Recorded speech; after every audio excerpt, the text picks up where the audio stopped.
पार्वती का उत्सव क्यों मनाया जाता है? जिस दिन शिव जी और पार्वती का विवाह हुआ था।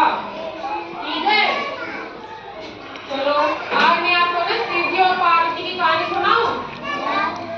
चलो, एक बार की बात है, एक बार शिव जी और पार्वती थे। अब शिव जी पृथ्वी लोक पे घूमने के लिए आ रहे थे, तो पार्वती जी बोलती है कि मैं भी आपके साथ चलूंगी। तो शिव जी बोले आप मेरे साथ कहाँ चलोगे, वहाँ तो जंगल भी मिलेगा, रेत भी मिलेगी, धूप भी रहेगी, आप मेरे साथ नहीं चल पाओगे, आपको भूख भी लगेगी, प्यास भी लगेगी। बोले नहीं। पार्वती जी ने जिद कर ली, बोले नहीं मैं तो आपके साथ चलूंगी। ठीक है, अब शिव जी बोले भाई चलो, आपके चलने की इच्छा है तो शिव जी और पार्वती नीचे पृथ्वी लोक पे आ गए घूमने के लिए। अब थोड़ी दूर पार्वती जी चले, पार्वती जी बोली भाई मुझे तो प्यास भी लगी है और भूख भी लगी है, मैं तो खीर खान का भोजन खाऊंगी। तो शिव जी बोले भाई अब आप खीर खान का भोजन खाओगे, यहाँ जंगल में कहाँ मिलेगा? बोले नहीं। पार्वती जी को जिद करने लग गई। अब जैसे ही पार्वती जी जिद करती है, शिव जी बोले भाई इनको तो खाना खिलाना ही पड़ेगा। तो शिव जी आगे गए, वहां इनको एक औरत मिली, तो वो बोले कि हमें भोजन करवा दो खीर खान का। तो वो बोलती है भाई हमारे पास तो खुद के पास खाने के लिए कुछ नहीं है, आपको कहाँ से खिलाएं?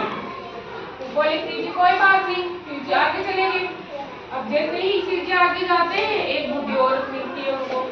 शिव जी फिर से उनसे वही सवाल करते हैं भाई हमें खीर खान का भोजन खिला दो। तो बूढ़ी औरत बोलती है भाई आओ आप मेरी झोपड़ी में विराजमान हो जाओ, मैं आपको खीर खान का भोजन खिला दूंगी। अब बूढ़ी औरत भी आके अब शिव जी और पार्वती की झोपड़ी में विराजमान हो गए। अब बूढ़ी औरत सोचती मेरे पास खिलाने के लिए कुछ नहीं है, तो वो सोचती चलो बस्ती से आटा मांग के लाते हैं। अब वो आटा मांगने जितनी जाती है तो शिव जी बोले समझ जा रहे हो? बोले आपको खिलाने के लिए मेरे पास कुछ भी नहीं है, मैं आटा मांग के लाती हूँ। तो शिव जी बोलते आप आंखें बंद करो। बूढ़ी औरत जैसे आंखें बंद करती है, उसकी झोपड़ी में खूब सारा आटा, चावल, दूध सब कुछ हो जाता है। अब बूढ़ी औरत बोलती है भाई खिलाने के लिए तो सब कुछ आ गया, पर बर्तन तो नहीं है मेरे पास में, किसमें बना के खिलाऊंगी इनको? तो फिर वो ऐसे चिंता में डूबने लगती है। तो शिव जी बोलते हैं क्या हो गया? बोले आपने मेरे पास खाने की तो व्यवस्था कर दी, पर मैं खिलाऊंगी किसमें, मेरे पास तो बर्तन ही नहीं है। अब शिव जी बोलते रहे जाओ आपके घर के बाहर कोई पेड़ होगा, उसके पत्ते तोड़ के ले आओ। तो बूढ़ी औरत झोली भर के पत्ते तोड़ के ले आती है।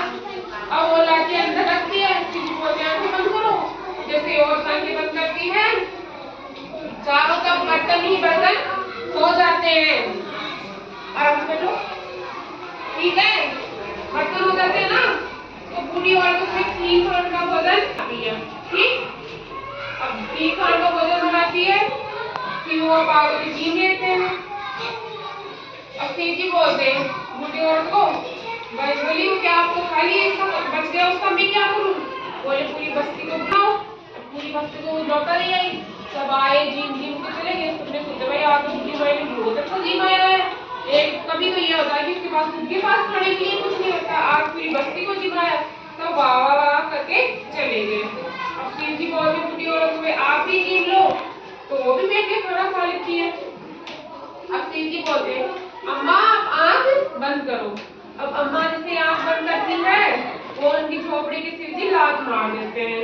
अब शिव जी की जो झोपड़ी को लात मारता है शिव जी ने, वहाँ बड़ा सा महल बन जाता है। और जितने भी सारे बर्तन होते हैं ना, वो हीरे जवाहरात पैसों से, सोने चांदी से भर जाते हैं। ठीक, अब शिव जी चले जाते हैं, शिव जी पार्वती वहां से। अब बूढ़ी और आंख करके देखते हैं, उसके पास खूब सारा सोना, बड़ा सा महल, सब कुछ हो जाता है।